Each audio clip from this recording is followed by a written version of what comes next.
Bienvenue dans cette nouvelle leçon 15. Aujourd'hui, nous verrons comment indiquer la position des personnes ou des choses avec les prépositions dans, sur, sous, devant et derrière. N'hésite pas à t'abonner, ça fait toujours plaisir de t'avoir avec nous. Clique également sur la petite cloche pour être averti de la sortie des prochaines vidéos. Comment indiquer la position des personnes ou des choses avec certaines prépositions dont on a vu précédemment. Première, on verra dans l'auto, sur la moto. On verra également sous la moto ou sous la voiture, il y a la route. Devant, la moto est devant la voiture. Derrière le panorama, il y a des montagnes. La voiture est derrière la moto. Voilà les prépositions que nous allons voir aujourd'hui. Allez, c'est parti pour la première préposition, la préposition dans. On commence avec la première préposition. Comment parler d'une chose ou d'une personne à l'intérieur, dans un espace fermé, avec la préposition dans. Le lit est dans la chambre. Le lit est dans la chambre. Un espace fermé. D'accord ? Le chat est dans la valise. Dans la valise, dans un espace fermé. Jean est dans le tram. Attention ici, dans le tram. On reviendra à la fin sur ce point. Elle a le téléphone dans la main. Là encore, c'est dans la main. Le chien est dans la rue. Là aussi, pour la rue, on utilisera la préposition dans. Les gens sont dans la rue. Également ici pour les gens. Pour la rue, dans la rue. On voit un petit détail, on retourne sur cette préposition dans le tram. Comment dit-on ? Dans ou sur le métro, dans ou sur le tram. Sur, nous ne l'utiliserons jamais. On dira dans le métro, c'est la manière la plus juste.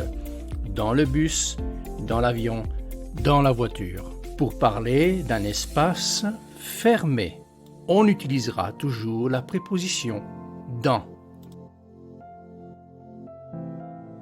Toujours avec les personnes ou les choses, avec la préposition sur, toujours pour indiquer la position dans un espace ouvert ou fermé. Exemple, Jean est dans le bus et sa valise est sur le bus.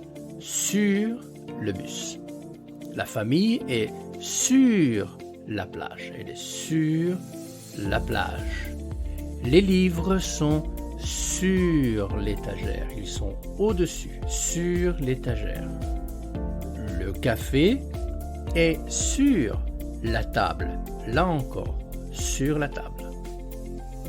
L'ordinateur, maintenant, est sur le bureau de Marie. Sur le bureau de Marie.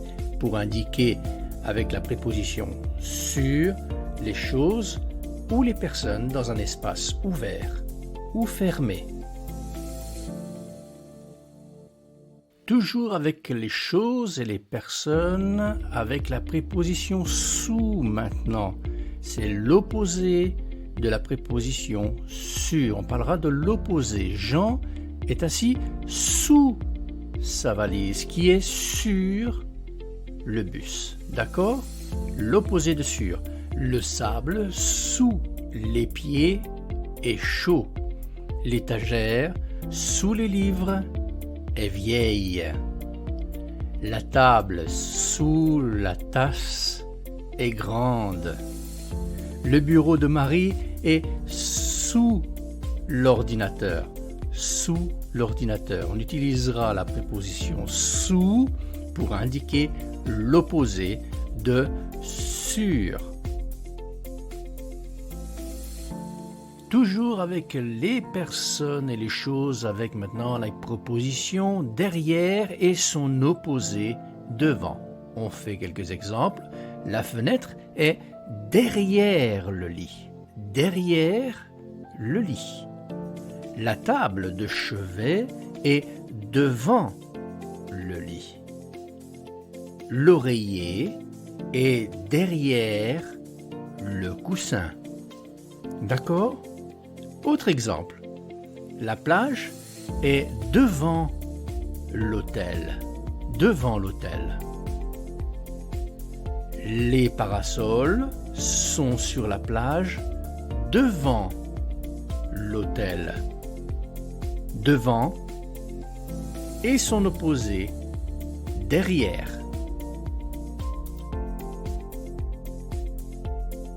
Allez, utilisons maintenant quelques expressions avec ces prépositions. Vous êtes prêts?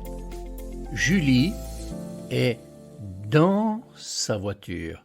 Derrière, il y a de jolies montagnes. Julie est dans sa voiture. Derrière, il y a de jolies montagnes. Autre situation avec ces prépositions. Il est 14h05, Julie est derrière son bureau.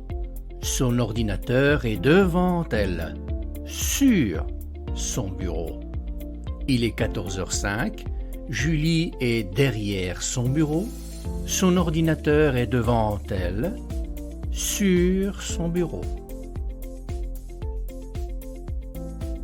Autre exemple de phrase avec ces prépositions. Nous sommes prêts. Julie attend une amie assise sur un fauteuil. Julie attend une amie assise sur un fauteuil. Un autre exemple avec ces prépositions, toujours avec Julie. Julie se relaxe sous les arbres dans le parc. Dans le parc, derrière les gros arbres, il y a un joli lac. Julie se relaxe sous les arbres dans le parc. Dans le parc, derrière les gros arbres, il y a un joli lac. Merci d'avoir suivi cette leçon.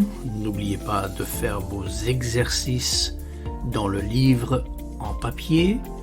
Faites aussi, si vous avez la possibilité, de faire vos exercices sur votre ordinateur en faisant ou en écoutant les dialogues, en faisant les exercices interactifs. Moi, je vous donne rendez-vous dans la prochaine leçon. À bientôt. Ah, j'oubliais, abonnez-vous à la chaîne pour recevoir toutes les prochaines leçons. Mettez un pouce si cette leçon vous a plu et je vous dis à très bientôt.